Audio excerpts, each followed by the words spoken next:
नमस्कार YouTube family. लेकींकडून अपमान, retired वडिलांनी कोट्यवधींची मालमत्ता मंदिराला केली दान. जर तुम्हाला रिअल इस्टेट व्यवहारांबद्दल संपूर्ण माहिती हवी असेल तर आमच्या यूट्यूब चॅनलला सबस्क्राईब करा आणि नवनवीन व्हिडिओ अपडेट्स मिळवा.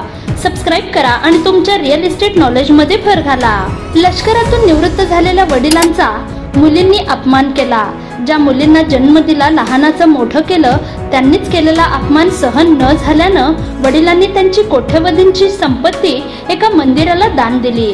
आता ती संपत्ती परत मिळावी यासाठी मुली संघर्ष करत आहेत.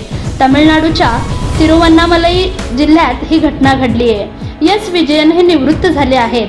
त्यांच्या मुलींनी अपमान केल्यानं 4 कोटींची संपत्ती मंदिराला दान दिली. अरुलमिगू रेणुगंबाल अम्मन मंदिर प्रशासनाने दिलेल्या माहितीनुसार 24 जून रोजी मंदिराची दानपेटी उघडली तेव्हा त्यात पैशांसह संपत्तीची कागदपत्र आढळली. यातील एक संपत्ती 3 कोटींची तर दुसरी 1 कोटीची होती.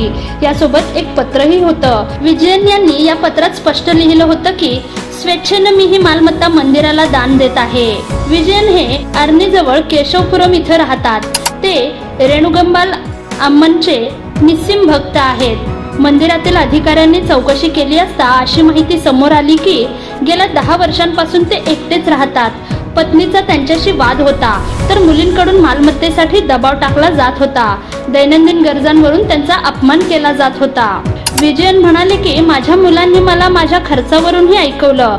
ज्या देवीनं मला आयुष्यभर सांभाळलं तिलाच मी मालमत्ता देतोय. मंदिराच्या अधिकाऱ्यांनी सांगितलं की फक्त कागदपत्र दानपेटीत टाकणं कायद्याने मालमत्तेचं हस्तांतरण मानलं जात नाही. याची अधिकृत नोंदणी केल्याशिवाय मंदिराला अधिकार मिळणार नाहीत.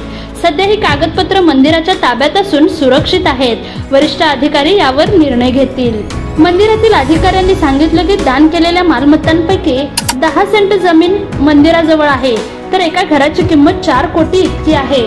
जेव्हा हे सगळं प्रकरण समोर आलं तेव्हा विजयन यांच्या मुलींनी संपत्तीवर दावा करत ती परत मागितली आहे. मात्र विजयन यांनी मंदिरालाच मालमत्ता देण्याचा निर्णय घेतलाय.